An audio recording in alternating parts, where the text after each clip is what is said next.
Welcome to this lesson on naming chemical compounds. Today we'll break down the rules and strategies for naming three important types of compounds: ionic compounds, acids, and binary molecular compounds. By the end of this lesson, you'll have the confidence to name these compounds correctly and understand the logic behind their names. So let's get started. An ion is a charged particle caused by either losing or gaining one or more electrons.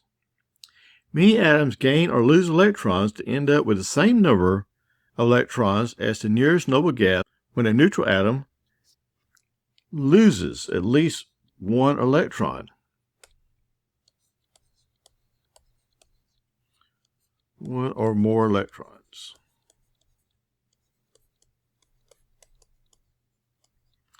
Anions are formed when a neutral atom gains one or more electrons.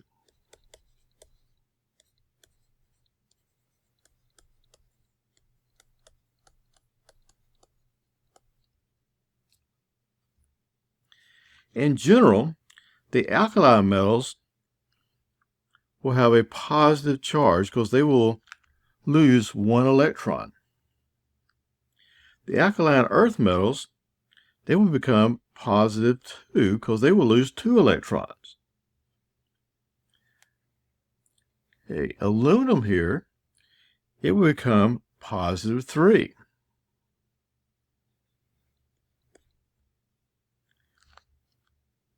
Nitrogen will be 3 negative.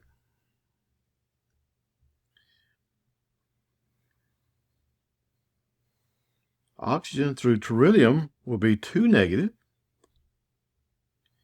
The halogens will be 1 negative, or just simply negative.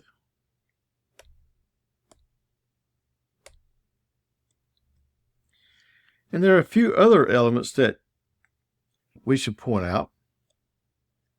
Okay, zinc and cadmium, they're always 2 positive.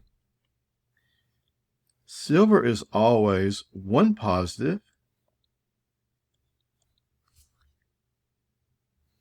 Hydrogen here will be 1 positive or 1 negative.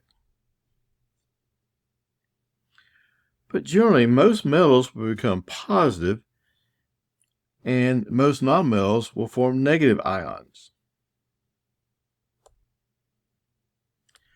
Most metals in this section, which is transitional elements and beyond, most of those metals can have more than one possible charge.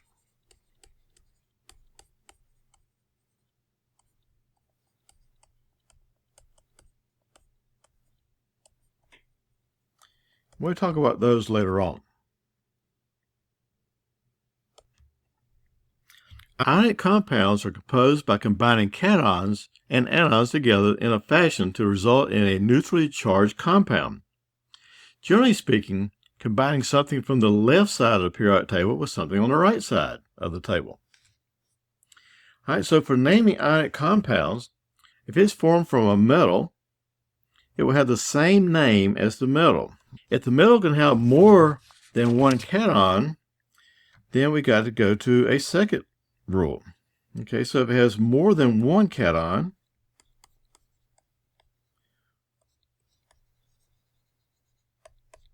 use Roman numerals to denote the charge. Whenever in doubt, you can always add a Roman numeral. It's not considered incorrect, but it's often considered not necessary. There was an old system that used the suffix us and ic, where us was the lower charge and it was the higher charge.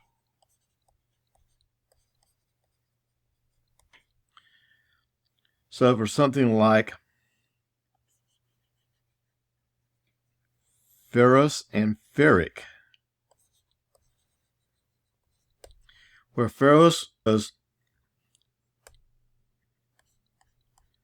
iron 2 plus and ferric was iron 3 plus.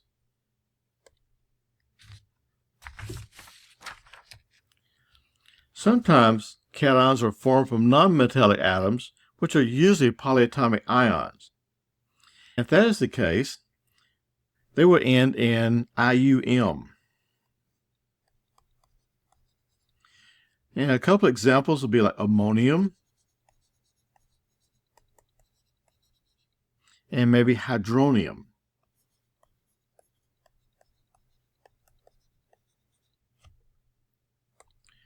Where ammonium is NH4 positive, hydronium will be H3O positive.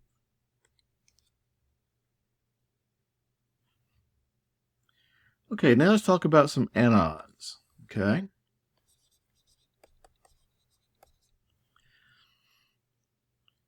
If an anion is composed of just one element, so if it's one element,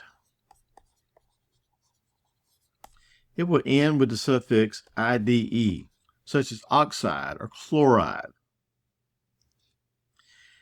However, if it is an oxyanions, these are polyatomic ions which contain oxygen.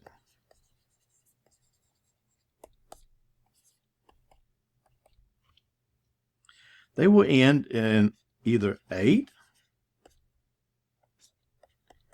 or ite, where ate is the most common.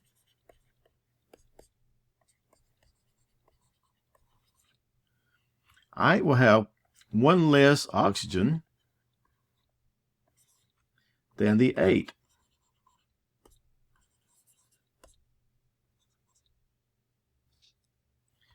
We can also put prefixes in front. For example, per ate would have one more O than the ate, and hypo ite will have one less O than the ite has.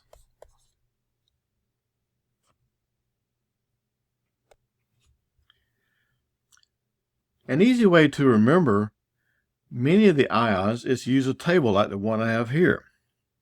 If you'll notice there in period 2, each of these have 3 oxygens. In period 3, notice that we have 4 oxygens.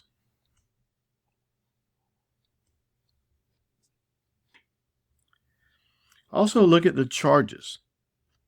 Okay, we go from -2, -1 in period 2, and then period 3, we're -3, -2, -1.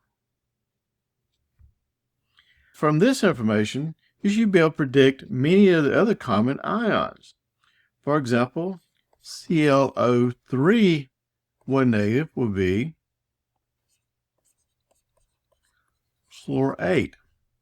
ClO2, one negative, will be chlorite. ClO, one negative, will be hypochlorite. Silicate will be SiO4, 4 negative. Or if we want to come up here to possibly this location there, we could do O3, 3 negative. So you can do the ites and the ates and so on and so forth by using this table. Okay, so let's write some chemical formulas. If I were to have CaCl2, this would be calcium chloride.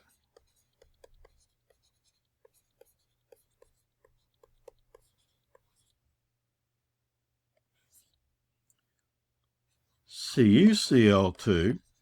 Okay, copper is one of those that can be a +1 or a +2. So this will be copper, Roman numeral 2, chloride.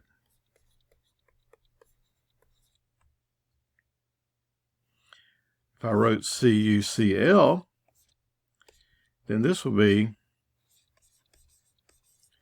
copper 1 chloride.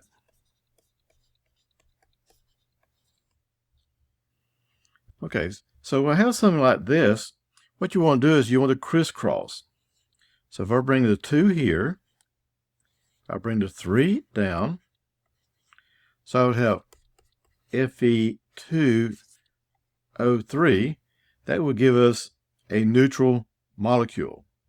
Okay, and we will name this iron 3 oxide.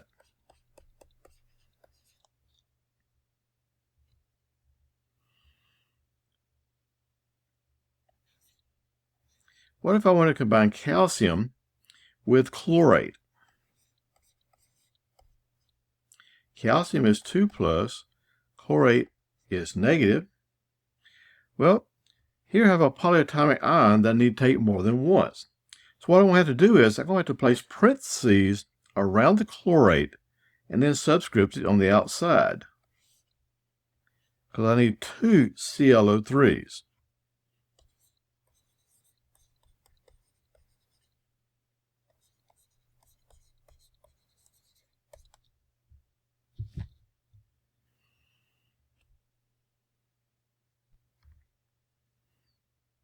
If an ion is derived by having hydrogen combined with the oxyanion, then I'm going to add the word hydrogen or dihydrogen. So here's an example.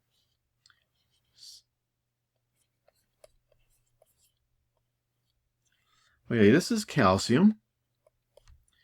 This is, I can call it hydrogen carbonate or bicarbonate. So this will have a 1 negative because by adding the hydrogen, it's going to reduce the charge, the overall negative charge, by 1. So I'll need 2 of these. CaHCO3, 2. That'll be calcium hydrogen carbonate or calcium bicarbonate.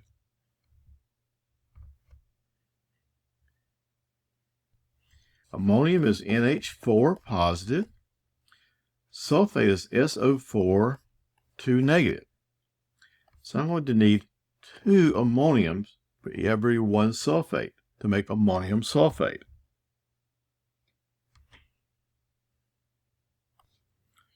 Binary molecular compounds are compounds composed of 2 elements. Generally, both of them are non-metallic atoms, but not always. All right, so what you want to do is name the one that's furthest left first. Unless oxygen is in there, oxygen will always be written last unless fluorine is in the compound. But that's the only time the oxygen will not be last. If both elements appear in the same family, then I would choose the one which is the greatest atomic mass, or the lower one.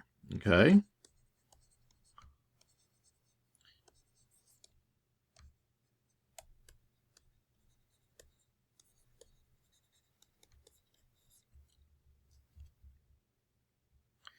The first element will always have a prefix except for the first one. If it only has 1, I will not use mono. But if there's 2 or more, I will always have a prefix. The second element will always have a prefix.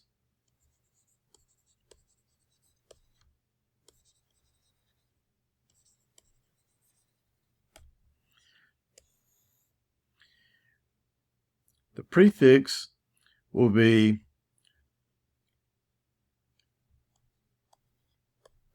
I'll go ahead and just do a few. Mono, di, tri, tetra, penta, so on and so forth.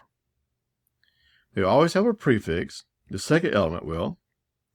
The second element will always end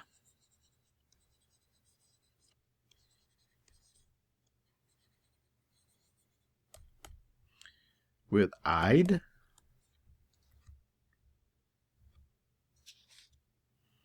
So some examples here will be something like This be dinitrogen.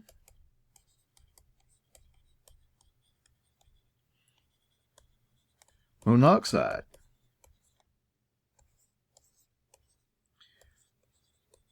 Carbon dioxide.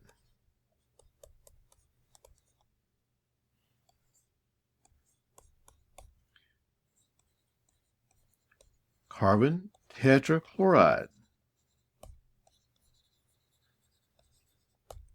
Those are some examples of binary molecular compounds.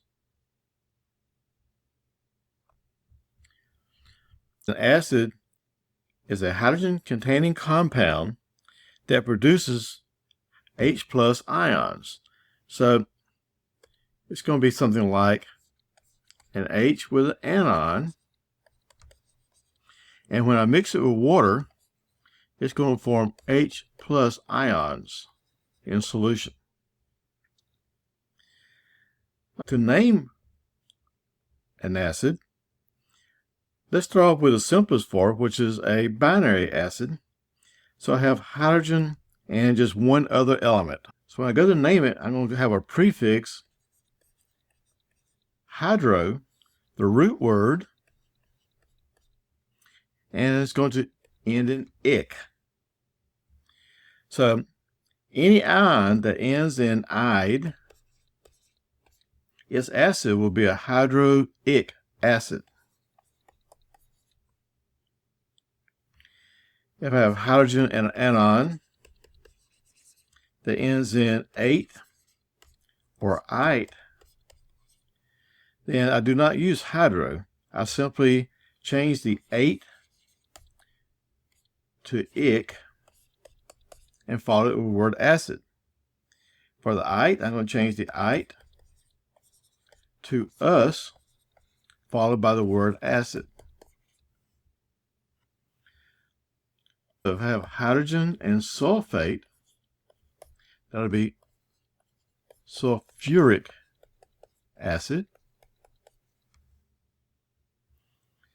If I have H2CO3, that CO3, 2 negative, is carbonate, so it'll be carbonic acid.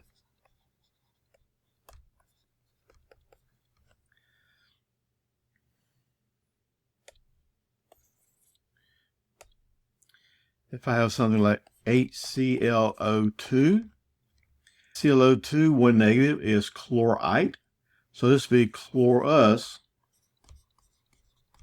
acid. So could you name HNO3? That'll be nitric acid.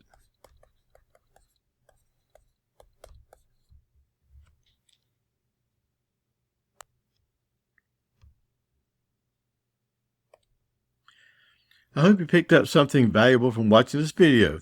Thank you for watching. Please feel free to like and subscribe to the channel. Your support is greatly appreciated. I'll see you soon with another video. Thank you and goodbye.